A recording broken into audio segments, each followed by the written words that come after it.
nobody by my side, I got me. I start out every single day on my knees. I pray to God and He meet my every need. I hustle and pray every day.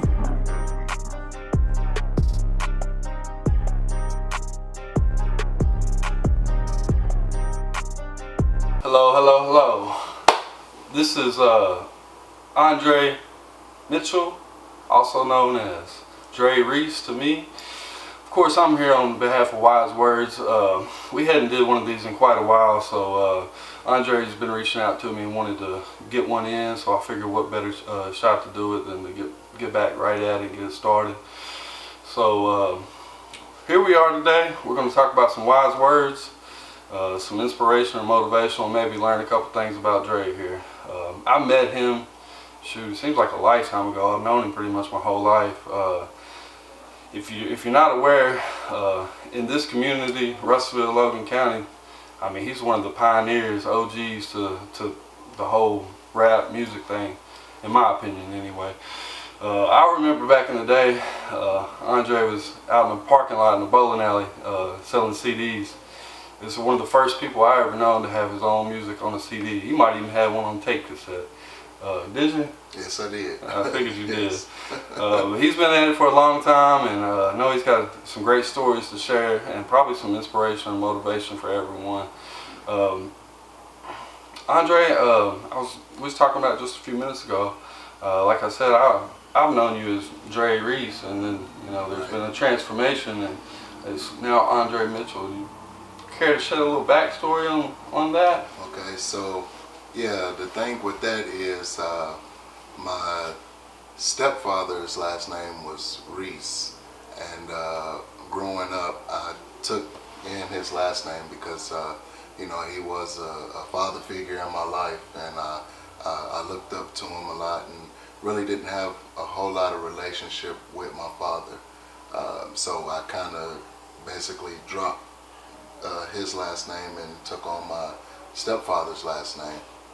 However, when I turned 18, things was a little different because using documentation was on paper, and so I had to go by what was on my birth certificate and social security card, which is Mitchell. And so the only people that really know this is immediate family. And so that's why I get that question a lot with people that I grew up with from around here, because when I moved to Kentucky, everybody here knew me as Andre Reese. Gotcha. And when did you move to Kentucky? So I was about 10 years old. It was, I hate to tell the year. You ain't gotta tell your age, I just, about what age you moved to Kentucky? Yeah, I was about 10 when I moved here. My mom, decided to move out this way, and of course this is where all my mom's side of the family is here in Kentucky, and of course all my dad's side's out west in California. California. And you said you was in some kind of group or something musical at an early age in California? Right. So when I was 7 years old, I started out singing with the San Francisco Boys Choir, and wow. It's a group of kids that back then what we would do is a lot of a cappella singing and harmonizing and different things to that nature. And then of course it was a really nice program. They would teach us musical notes and different things to that nature. However, over the course of time, a lot of that has left my memory, but it's still back there. You got it in the back of your memory or back of your mind or whatever, for lack of better words. That's pretty cool. I learned something today that I didn't know about you, and hopefully, other people did as well. Now, we like to start these podcasts, videos, whatever you want to call it, with a favorite quote. Something you live by, something that's, inspired you through your life. Do you have a favorite quote that sticks out to you? I do, and, mine is, all things are possible to him that believe. It's a Bible verse, and of course, that's part of my background anyway. As growing up, very involved in the church. My great grandfather, he was a pastor, and a leader in the community. And so, of course, there was a lot of standards, that I had to be raised up under. Now, I'm not gonna say that I'm a saint and did everything right in life, but that's we'll get into all that just a little later, I'm sure, in the show. Well, y'all better stay tuned, because I've got a lot to talk to Dre about. From life to music to business, just, everything in general. So this is gonna be fairly long. So go get your coffee, go get your water, because we're diving in deep today, and I hope you make it to the end. But with that being said, I want to do things a little bit differently than I normally do on these, and I'm going to start it off with like some icebreaker questions. Okay. Just to kind of get to know you better. This is going to be like rapid reaction, so first thing comes to mind, I want you to pop off with it, and we'll just go ahead and get started. All right. Coke or Pepsi? Coke. Okay. Night owl or early bird? Ooh, early bird these days. Early bird. All right. Summer or winter? Summer. Okay. Definitely. Movies or books? Books. Books. Okay. Yeah. So, all right. Fiction or nonfiction? Fiction. Fiction. Okay. Yeah. Basketball or football? Basketball. Okay. All right. That's just a few. Just wanted to kind of get that out of the way, just to kind of break the ice, learn a little bit about what you like. I'll probably have more of those next time, but for now, that's what we're gonna do on those. So it's been a crazy year. It's 2020. Everything's been way different than before, and quite honestly, I'm not going to get into everything as far as all the craziness. But I do want to ask, how has your life been different since COVID? Wow, it's been different in a lot of ways. Especially with this so-called social distancing. I like to interact with people, so it's made it difficult. It's made it difficult and hard. Then of course now, with all this going on, we can't even really congregate in the church like we want to. A lot of it's government restrictions, and then if one person gets sick, then just basically shut it down. Everybody self-quarantine. So it's been different. They call it the new normal. I don't see nothing normal about this. Man, I don't think it's ever going to go back to the old normal. Right. All right, cool. I know before you was doing a lot of shows and events, going to churches and doing live performances and whatnot. Have you been able to do any of those recently? Actually, I have. So the first one that we got to do since all this was Labor Day. Labor Day weekend. We was invited to Litchfield. It's a mega church. They have a nice setup out there. Shout out to K Dro. Thanks for the invite. And they're doing good things over there. They have a community set up where they take in kids, and shelter them, and then they give them principles, to live by, and strictly biblical. That's what I like about it. You got to have structure in your life. Absolutely. In order to maintain in this society and to be productive. No, I completely agree. For somebody that's never heard your music, kind of describe it to us and tell us, a little bit about what they could expect if they've never heard your music. Okay, so here's the catch to that, because there is still some old music circulating and floating. However, I don't have my hands on any of those today. I kind of wish I did, but so even back then, I would always try to have something that a lot of people can relate to. Right. That's the key thing is when you push your music to make it relate to the bigger crowd. Not necessarily just one group of people, but when you can relate, when all people can relate, then I think that speaks in volumes with your music.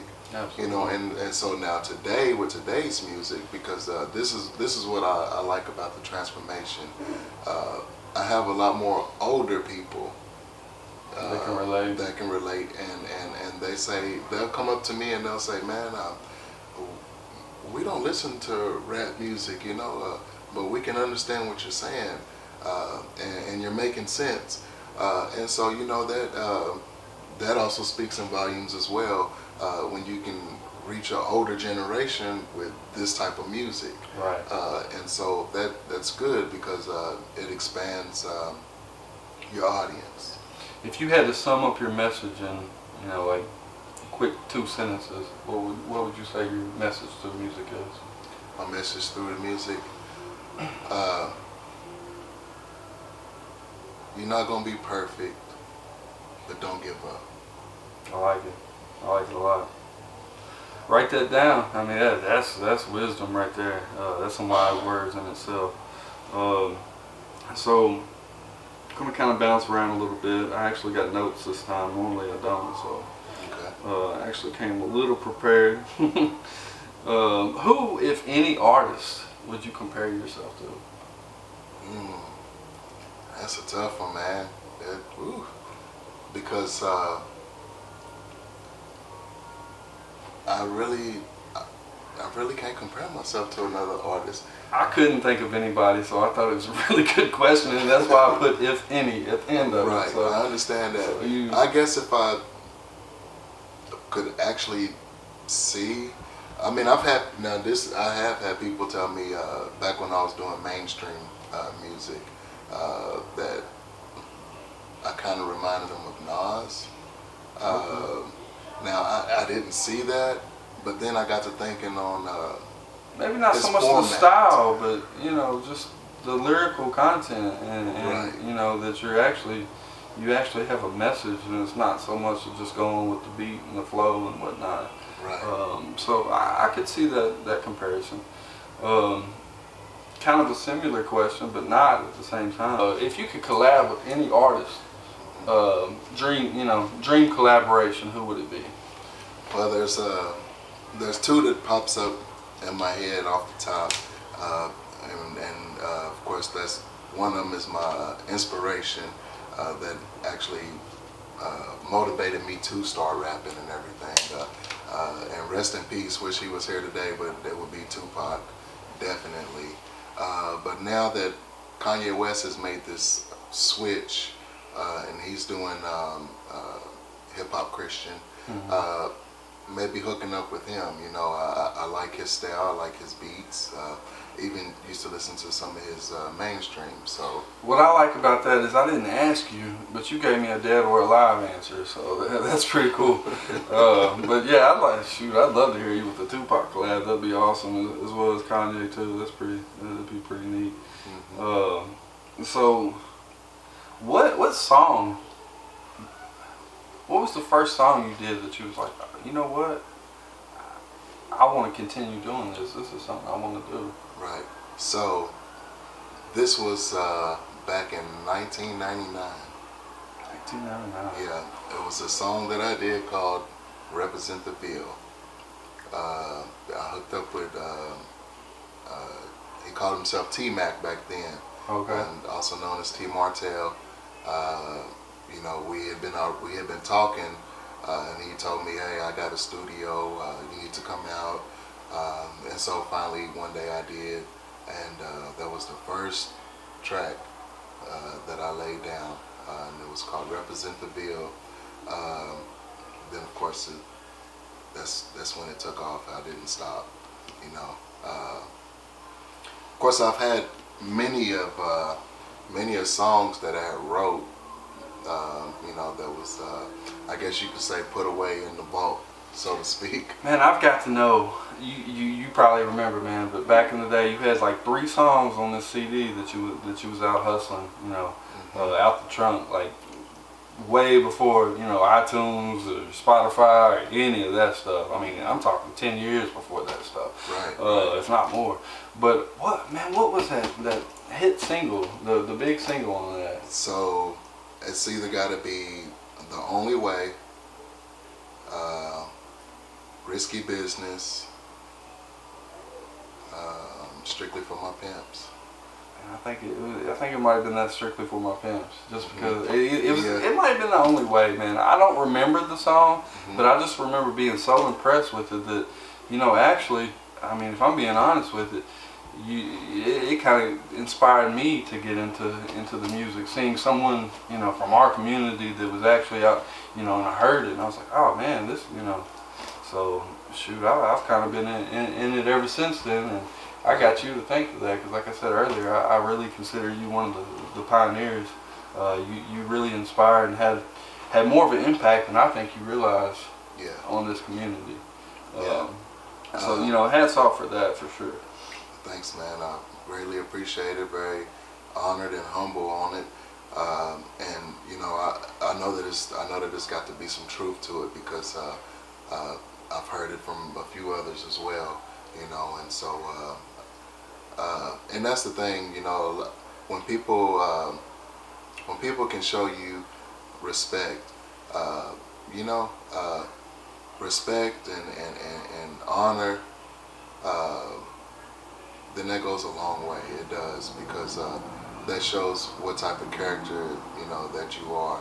And I'm blessed and honored that I could have an impact on the community in such a way. In a positive way too, especially since you kind of transformed your music from more of just a hip hop rap to a Christian rap or whatnot, to have that positive impact. I mean, it says volumes in itself. So, like I said, I give major props for that. When you're riding in your own car and you're by yourself, what do you listen to? What genre? What artist? So I have a wide collection, man. A wide collection. So as far as my gospel music, I listen to some Marvin Sapp, Deidre Cadden, Brian Courtney Wilson. Then I still listen to mainstream hip hop, but it's the older. This new stuff. Hey, y'all keep doing you. I'm not knocking you, but it's not for me. Hey, I'm with you. I don't listen to anything outside of. I mean, there's a few artists, but if I'm listening to mainstream hip hop or whatnot, I'm definitely going late '90s, early 2000s at least. Right. I'll get the dust off of some old pop, or every now and then I might go back to 3-6. Every now and then I get that itch, and you might want to hear something that I used to get crunk to. Yeah, it's a mood and a vibe, and it takes you back to a moment in time. That's what I love about music. You can listen to a certain song and remember smells in the air that time of year or whatnot. I pinpoint moments in life from what album was out around that time. A lot of times. So. And and this might be a shocker to some, but like I said, I have a wide variety. I might even throw in some Stone Temple Pilots or something. And then I might go to Stevie Wonder. So I have a wide. Is there anything you don't listen to, like a genre that you're like, man, I just can't. It's just not me. Yeah, because and that's country. Okay. Now don't get me wrong. There may be, I can count it on one hand about how many songs that I actually like that's country. But music is music. So. Yeah. Okay, well, that's cool. Do you ever listen to your own music? I do. Yes, okay. Yes, I do. Especially some of this new stuff that I've done. I've been trying to switch it over a little bit to a little more singing. Okay. Don't get me wrong. I'm still doing I the want to rap. hear that. I'm anxious to hear that. Yeah, I'm still doing the rap. Taking it back to the San Francisco. What'd you call it? Boys choir. Okay, so you back to the singing. Yeah. Right. Back to singing just a little. That's what's up. So when did you hook up with TK and start doing the Annointed Productions? Yeah. So with TK, it started when he came and visit my church, the church that I attend. Of course, his mom was a member there. She was really concerned about the direction that he was headed in life. And so he came, and I knew, that he rapped and everything. Of course, because we crossed paths on the other side of the fence, And so the thing with that though is people would come to me and say, "Man, you and TK should hook up and do some music together," Well, now he's younger than I am, and so when people would come to me and say that, I kind of brushed him off, so to speak. But anyway, so we had a poetry night at our church, and he came and he spit some fire that night. I laid down a beat on my little drum machine, and he ripped it. He ripped it. And so after that, man, we talked. After that, I'd say about a week or two later, we was hooking up some stuff in the kitchen together. The rest is history. Huh? That's right. Man, well, let me look at my notes. All right. Well, no, actually, that brings me to a good point. You said, y'all were, local and had ran across each other before or whatnot. Mm-hmm. Is there any local artists that you haven't worked with that you would like to work with? Yeah, and that's funny because I was thinking about that earlier today with Mark Woods. We had talked about it, but never actually connected. Mark, we're gonna make it happen. We're gonna make it happen. Yeah, we need to, man. And 1-5, and actually I just talked to him about a week ago, and I told him that I'm here in Russellville now and have a. That's my guy too, so I'm gonna make those two happen. This is on camera, so we're gonna make it happen. Maybe a song with all three, maybe the three of you on one song or four. Let's get TK on it too. Okay, that sounds good. That sounds good. We just making business right here in front of you. Cool. That's what's up, man. That's I'd like to see both of those. Like I said, we're gonna work on those. All right. Well, I'm gonna kind of gear away from music just a little bit. I mean, of course we can, it all kind of goes in together. Mm-hmm. But if you could go back and say you had like 20 seconds with the 20-year-old you, what would you tell him to do and not to do? 20 seconds with the old 20-year-old me. I ain't timing it or nothing, but right. I feel you. Okay, so number one would be very, very cautious who you allow in your circle. Yeah, that's big. Especially when you're young like that, because you don't really focus on things like that. You're just focusing on having a good time, and living it up and partying and not really having too much cares of the world. I don't know. Yeah, I get that. But one thing that I learned is majority of the people, they usually have like a one Judas or something in their circle. Somebody that'll betray you. In the blink of an eye, just like that. It's always someone close to you. Mm-hmm. Usually. Yeah. That probably would be the main thing.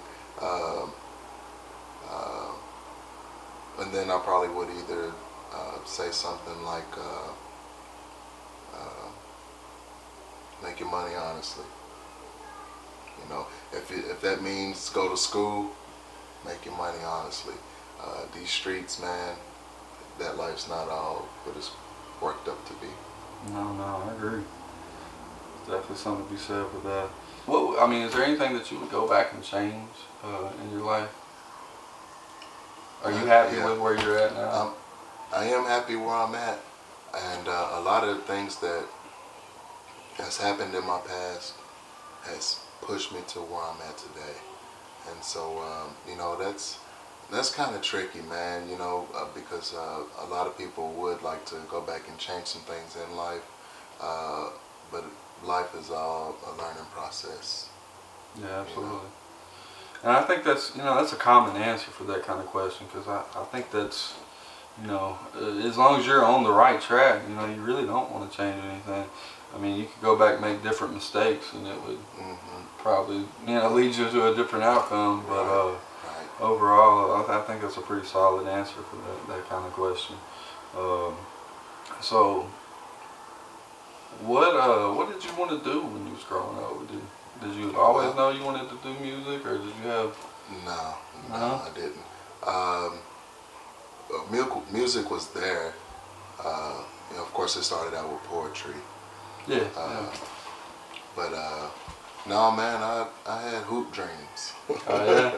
Yeah, I had hoop dreams. I remember man. you being a baller. Shoot, I remember we used to hoop all the time out at the park, Logan County, at the county park. Yeah. Yeah. And so the thing with that though is, them dreams got shattered. My 11th grade year in high school, I got caught smoking a cigarette in the gym class, PE. And so the teacher made it an effort to go to the basketball coach and to the principal instead of just put me in ALC like, they would do the rest of the kids. Yeah. And so, but the thing with that though, is that was my second strike on that, because that summer when we went to basketball camp, it was me and a couple of other guys. I don't know if they would want me to throw their names out there, but some guys I went to Logan County with, we was in our dorm and we was smoking, and the basketball coach had come up and he just seen the cloud, He said, "Y'all in there smoking?" We couldn't fan it and say no, the nicotine hit him in the face. So he gave me my warning then. He said, "Next time, and you're gone." And sure enough, he made an example and a believer out of me. That leads to another actual story. We got time. Okay. I'm listening. So with that being said, basketball is my passion. And here I was kicked off the team, so I had two options. Go to Russellville, or there was a Christian school that they had started in Russellville called Trinity. So I went to the Christian school and went and played ball there. Record still standing. They averaged 32 points a game, and then the 6 rebounds on top of it. And so my hoop dreams were still alive then, because I had colleges looking at me. Of course, they were Christian colleges, but they still had interest. And so I thought, well, here's what I'll do then. I'll take that back to Logan County my senior year and, play ball there. And they had started a transfer rule where you had to sit out a whole semester probably, or it may have been a whole school year, and not play any varsity sports due to recruiting reasons or whatnot, something to that nature. Yeah, so then that shattered it all, man. That shattered it all, and then that's when I went down a different path in life. Wow, I did not know that. So I mean, you could have, if you would have just stayed at the Christian Trinity. Yeah. You never know. I mean. Yeah, definitely. Because one of the schools was Pensacola Christian College in Florida. I went to the basketball camp there and won the one-on-one varsity tournament. It was 101 people there. Won the whole thing on that. I turned around and got MVP of the week, and then I won the hot spot shooting contest that they had. Dang, that's crazy. Yeah, and so if I could possibly change something, it may have been my cigarette habit that I picked up years ago. But hold up though, the cigarette got you to Trinity, which got you the record. True. So okay, this is a good question. If you could go back, would you change getting kicked off of the Logan County team, or would you change transferring back from Trinity to go back to Logan County and not being able to play? Yeah, definitely that would be the decision. Keeping my buddy Trinity, because I don't know what it was about Logan County to begin with. A lot of politics in it. Well, that's what I was about to say.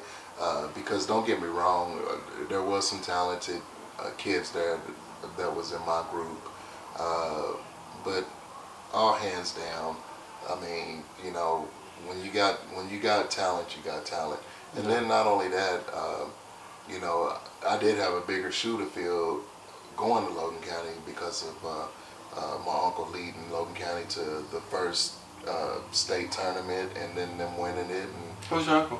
Fred Tisdale. Fred Tisdale's your uncle? Yeah. And my dad used to tell me stories about Fred Tisdale all the time growing up. Yeah. Yeah. So he went on to play at Western, didn't he? Like win something there, right? Yeah, he went to Western, and then when he left Western, he went to Uruguay and played overseas for a few years. Okay, cool. Yeah, he's a local legend too. You know, especially when it comes to hoops. Yeah, that's interesting stuff, man. So, all right, that's a decent follow-up question with that. But if you could live anywhere in the world, where would it be? I mean, you can pick here. Yeah. Right now, I am definitely comfortable where I'm at. You know, but I don't know, man. That's a tough one. I always saw myself somewhere like Vegas. Vegas.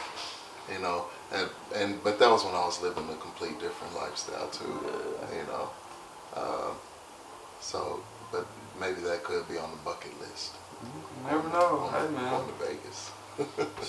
Anything's possible. That's right. So like, if you could like draw out a perfect day for me, man, like getting up in the morning and going to bed at night, what would a perfect day look like in the life of Andre Mitchell? A perfect day. So I don't know. I guess hopefully this will be an off day from work. No, this is your perfect day, man. Yeah. No responsibilities. I mean, what you want to be your responsibilities, but right. You off work, you want to be. Right now, though, the perfect day for me, man, is each day that my kids are taken care of. Yeah. You know, as long as Daddy's providing for them, man, we knocking out perfect days every day. Hey, I can't touch that answer. That's a perfect answer. Well, and you know, because I mean, it's a little history with that as well. You know, my kid's mom, she passed when my daughter was 2 going on 3 and my son was 3 going on 4. You know, and so of course I was always in their life from day one. You know, when they came out of the womb, I was cutting the umbilical cords, and so you know, but my responsibility definitely has gotten more stronger on taking care of them. yeah, that's gotta be tough, man. Yeah. It's gotta be tough. I mean, what would you say? I'm kind of following it up with that. I mean, it doesn't have to be bad, but what has been one of the biggest obstacles that you've had to overcome in your life? Let's see. It's been a whole lot of mountains, man. A whole lot of mountains. I guess the biggest, man, would have to be with the kids. You know, of course, because I was married to their mom, and we was in the middle of a divorce. You know, just prior to her passing, I'd say 6-7 months before she passed. You know, that's when everything was in motion, and so I was trying to get full custody of the kids before then. You know, and that was a big obstacle because it's like the court systems and everything is more lenient to the mother. You know, unless you can prove that they're unfit or anything, you know, to that nature. So that was a big obstacle, man. My hat's off to you, man, because I mean, raising kids is never easy, but you know, for a father to actually be in the kid's life, I mean, you know, we take that for granted because there's so many that aren't. You're getting up for work, you know, start your day. First of all, what time do you get up, and do you have any particular routine you follow on a daily basis? Yeah, yes I do. So when I get up, I'm usually up about 4:10 a.m. Early bird. Yes, sir. I get my coffee brewing, you know, and then I may do a little meditating, you know. Oh, you meditate. Yeah. That's what's up. Yeah. All right, cool. Definitely have to, man. You know. Do you listen to like a guided meditation, or do you just do it silent? Every now and then, I may throw in a little music, and then a lot of times it's silent because I don't want to be too loud with the kids and everybody still asleep. You know. How long have you been meditating? Let's see. Man, for a long time actually. Before it was mainstream popular. Yeah. It started out, man. I was kind of taught at a young age, you know, to do that. But it's been more consistent in my life. I'd say past 5-6 years. Yeah. Well, I know, man, we're going to get back to the original question, but you popped off the meditation, and I got to dig in a little bit deeper on that. So, with your Christian background and whatnot, how do you compare prayer and meditation? So it's the same basically. You know, when you're meditating on our Heavenly Father. You know, and so you basically connect with Him. You talk to Him, you know, and things like that. Yeah, that's the answer. You know, I wanted to kind of get actually. Right. Yeah, I respect that. So back to your morning routine. You're meditating. You've had your coffee. You're up early. You know, I've always heard legends either go to sleep at 5 a.m. or wake up at 5 a.m. So that's cool that you get up that early. Okay, go back into your morning. Tell me what's next. Okay, and so then you know, I'll get a little breakfast prepared, and then get my lunch made because I try to save a few dollars if I can instead of going out on lunch break and going to the store or something like that, you know. And then get all that set, man, and then I'm out hitting that clock. You know. What time you got to be at work? 6. 6. So you got a good 2 hours basically. Yeah, to kind of get your day going. And right. Get the right mindset. Exactly. Yeah. You know, dealing with different people, man, on a day-to-day basis.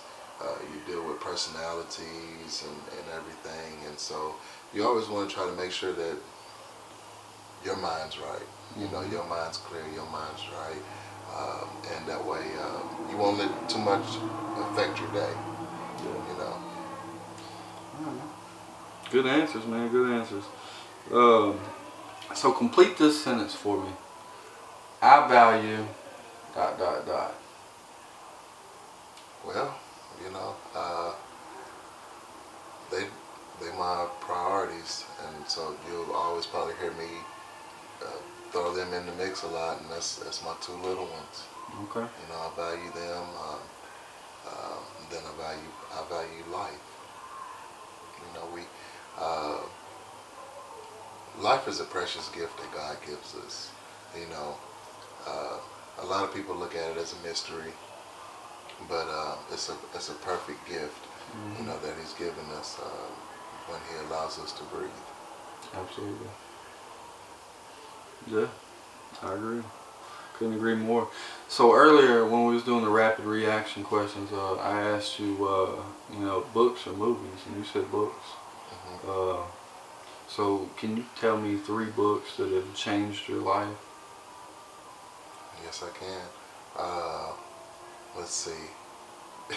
It all came from one book, big book, but Matthew, Mark, Luke, John. Okay. So what's your favorite book of the Bible? Oh man, that's the Book of Acts. Book of Acts? Yeah, and the Book of Acts, man, is it's powerful because it's the beginning of the movement, of the actual church movement, and then how God used His disciples. Man, I tell you, my great grandfather told me this many years ago, man. To read the Bible, he said, read the Bible, man. There's so many different stories in there. You'll see stories about love. You'll see stories about betrayal, encouraging stuff. And so, I found that to be true. I didn't see it then, but I see the truth in it now. How many times would you say you've read the Bible? The whole complete thing, I'd say, my goodness, a lot. A lot? A lot, man. Of course, there was a period in my life where I was incarcerated for a 15-month period. And just in that time alone, I read it twice. Of course, reading it then, I read it as a book. So I didn't... Front to back. Yeah, I didn't gain anything. Only thing I gained... only thing I really gained out of that, man, is just reading a book.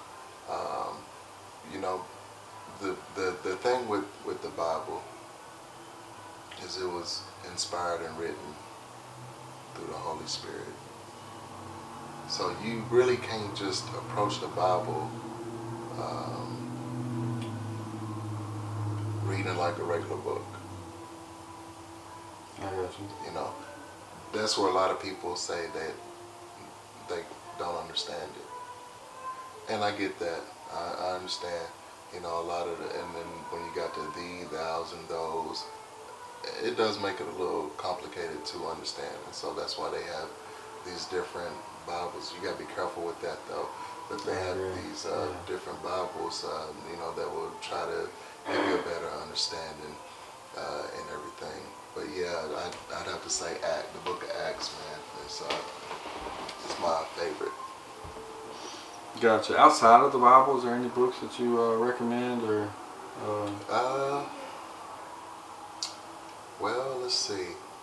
What is the name of that? It was a T.D. Jakes book that I read, man.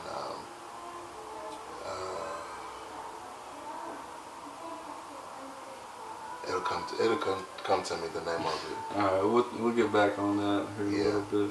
Yeah. So, do you have any strange habits that someone else would consider weird? Strange habits that somebody might consider weird.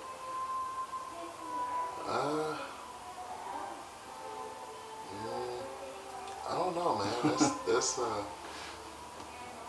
I had to throw a curveball in there, man. Yeah. Everybody's got a strange habit one way or another. Right. I don't know. I guess it depends on what you would call strange,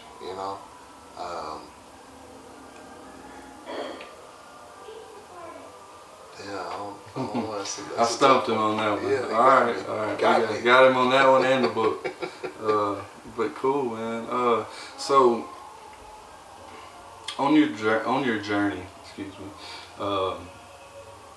who do you consider to have been mentors that have helped you out and been there, through rough spots that always had encouraging words for you?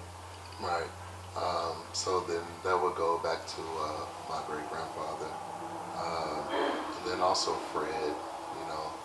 Tisdale? Yeah. Okay. Yeah, he took me in a lot. he saw the struggles with his sister, of course my mom, especially when my stepdad was out of the picture. He more or less kind of stepped in and was like a father figure for me. You know, he would come and snatch me up, and I'd go stay with him for a few weeks, you know, at a time, and different things like that. And yeah, so he's always been there and been encouraging. Yeah. Hey, I've learned a lot about you today. Hopefully everybody else has too. All right, this is kind of a fun question. So you've got a billboard that you can put anything that you want to on it. What do you put on the billboard? What do I put on the billboard? Let's see. I'm kidding. If you made it this far, I appreciate you anyway. So let's see here. Man, it's a lot that I would wanna put on the billboard, man. You know, because I like to motivate people. You know, have people dig within themselves and go. Mm-hmm. So I guess I hate to use it, but I guess it would go with my favorite quote. You know, all things are possible to them that believe. You know, because a lot of times, definitely everybody's not gonna believe in you, but you gotta believe in yourself. Yeah. So I guess that's a well put quote on a billboard. Okay. Not everybody's gonna believe in you, but you gotta believe in yourself. That's absolutely true. If y'all don't take anything from this statement, you gotta believe in yourself. I always like, you know, impossible actually says I'm possible. Mm-hmm. If you really look at it. Yeah. But in order to achieve anything, you gotta know what it is you want. You know. Mm-hmm. Which brings me to this: as far as goals, at this point in your career, what kind of goals do you have set? So, right now the goal is, my main goal, man, is to reach people and to help bring transformation in their life. Okay. That's been my number one focus since I switched to this genre in music. And then there's other goals I have behind it. Don't get me wrong. As far as possibly getting signed, signed to a label or something to that nature. And then. So you take a deal? Yeah. Oh yeah. I'll take. Dre's looking for a deal. Annointed Productions, sign us. Shameless plug there, but so I mean, what's next for Annointed Productions? What are you guys working on? New music? Yeah, so we've been. It's been kind of rocky, man, with COVID. Yeah. You know, just to be honest, I've just been basically sitting here trying to cook up some beats, you know, and maybe a couple of hooks on top of them. So you make your own beats? Yeah. Okay. Now on the last CD that we did, 2 beats came from me, and then 2 beats came from the internet. He got with got him somewhere. Okay. You know. But yeah, so I told him no, we need to kind of steer away from that and make sure everything's original. Yeah, you limit yourself when you at least don't own the beat for sure. Mm-hmm. So you make beats. How long you been making beats? So I've been making beats, man. Not quite as long as I've been rapping. Okay. But I'd say 2002, 2003. Wow. It's when I first started dabbling in it. You got some beats for sale? Yes, I do. Okay, y'all hear that? He's got some beats for sale. I do have some beats for sale. And I'm willing to work with any type of artist, so it doesn't necessarily have to be a hip hop. I'm looking to expand. If I can give me a little country kit, I'll try to make a little country beat for somebody. Ah, well diversified. That's what's up. So, where can people find you? So right now, basically, we do have an Annointed Productions page on Facebook, and so you can find me and TK on there, or you can even look me up on Facebook, Andre Mitchell. I'm not a shady individual. I'm very down to earth. You come to me and we can negotiate or work something out. And if you find me there, then we can work out the phone number or anything to that nature. Or you can send me a email, andremitchell.am24@gmail.com. I'll put it on the screen too whenever I go back and edit everything up. So I really feel like we've covered a lot of ground here, and So, but is there anything that we didn't cover that you want to make sure that you get out? So I do want to kind of give a little small testimony. That way, people, because a lot of people don't know where the switch came out, or the change in my life came out. So we can shine a little light on that. So it started, I guess, about 9 years ago. I was in my drug addiction and alcohol, also even selling drugs. That was going on in my life for quite some time, since I got out of high school. And so then, anyway, to bring everything to par and kind of summarize everything, about 9 years ago, the police had came to my residence and kicked in the door, looking to find drugs. Supposedly I had sold some coke and some marijuana to,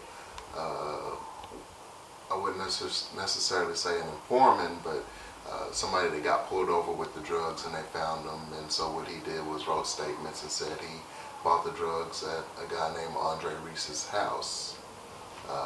And so when I got off work that night, it was a big surprise. Here I was, just got off work, about to do 2 lines of coke, had them stretched out on my mirror, did those, and I was in the process of rolling up a blunt. Put the blunt to my lips, hit it a few times. The next thing I know, I see blue lights hitting my wall everywhere in the living room. And I said, oh God, what's going on? So I opened up the blinds and I looked out, and there was about 6 or 7 sheriff cars lined up in front of my house. I said, oh man, they can come in here. They had another individual in my driveway. He was out, they were searching his vehicle, they had handcuffs on him. So anyway, make the long story short, the marijuana, the weed that I had left, I scraped all of it off the table, stuck it down in my pants, and then that was about all the time I had for. They was at my back door. It took them 7 kicks to kick in that deadbolt lock that was in the back. 7 kicks. And so they couldn't get in my front door because the screen on the front door, the handle on the outside was missing. You can only open it from the inside. So they had no choice but to go to the back. And so finally they got it kicked open. So here I am. They say, is there anything in the house that we need to know about before we bring the dogs in? And I said, well, you know what, here you go. I went on ahead and pulled the weed that I tucked away and gave it to them. Because I knew I was going to jail anyway. They found roaches in the ashtray. I mean, come on, this is Russellville. Especially 9 years ago, you get caught with some roaches, hey, they're going to take you in. So they take me in. Well, 2 weeks later, Ashley Grayson comes to my house and says, we have a warrant for your arrest. I said, a warrant for my arrest for what? And she said, trafficking 4 grams of coke. And so this is where I find out about the guy getting pulled over and all this and that. So I'm like, okay. I said, well, y'all came in the house and didn't find anything. She said, well, yeah, but you must have sold to an informant or something.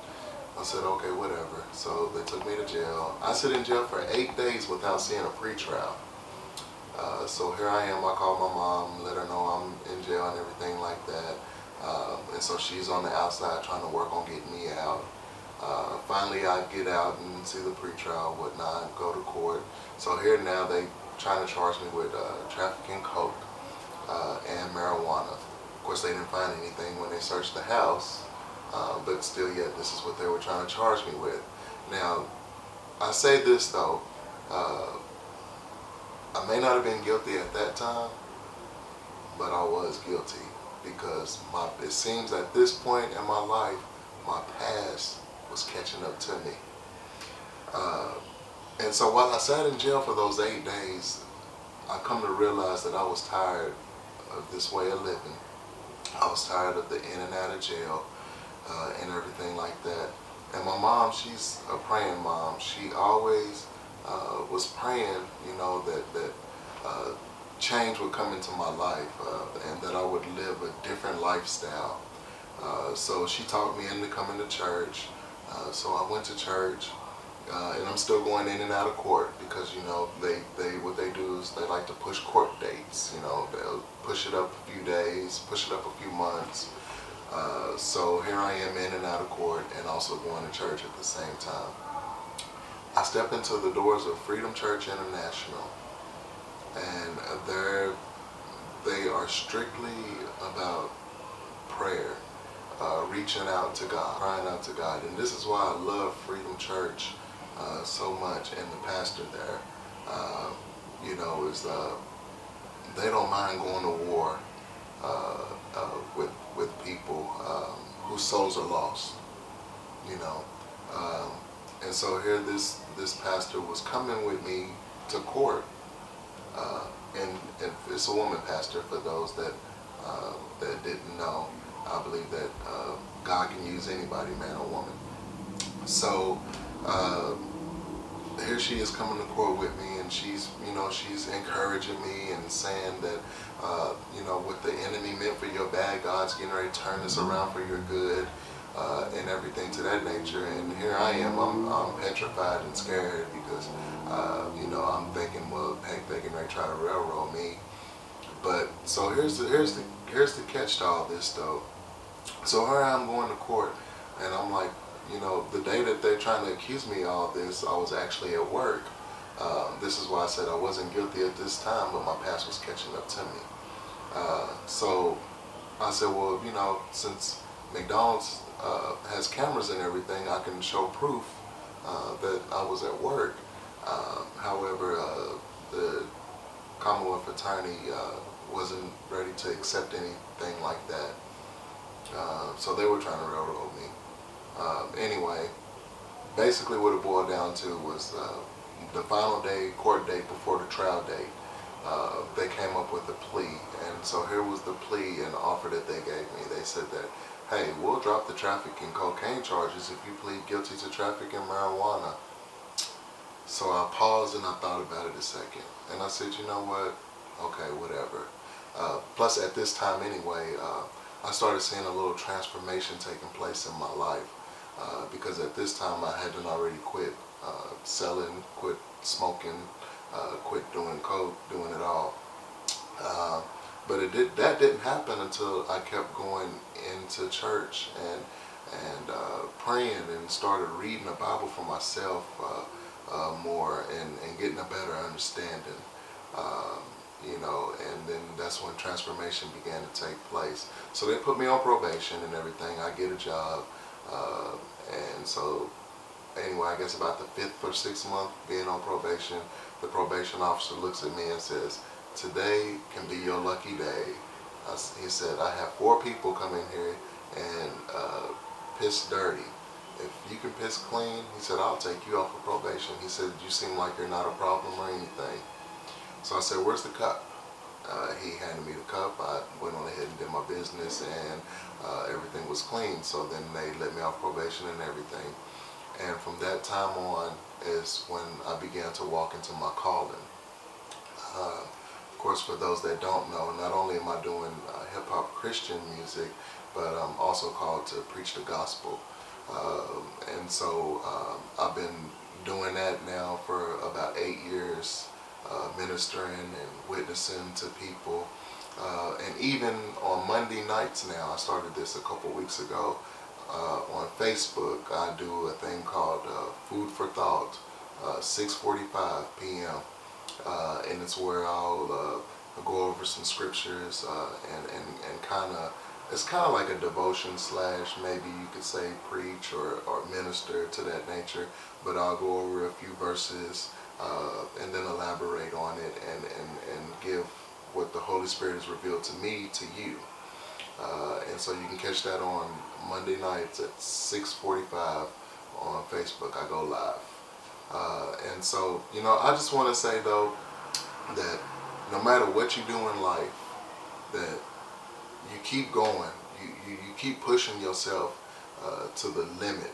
And I don't know where some of y'all may be in your walk with God or without God, you know, but I know in this day and time, in the last days that we are living in, we all need to connect to God, because He's the one that keeps us safe. He's the one that brings change in our life, and He's the one that can make things happen. And I just want to say thank you to all who tuned in.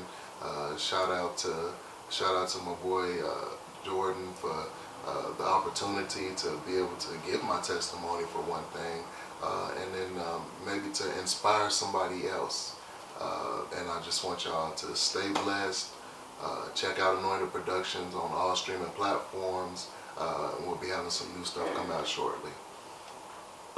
Thanks for joining us today. I hope you made it the whole length of this interview, because I learned a lot. I'm motivated. I'm inspired.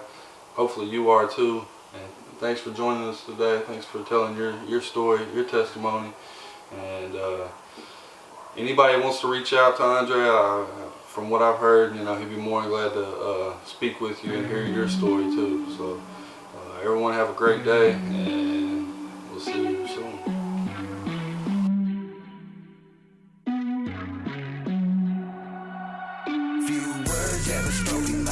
Following conscious, you may know a lot of them. Never think that you got this. Wise words, pay attention to these wise words.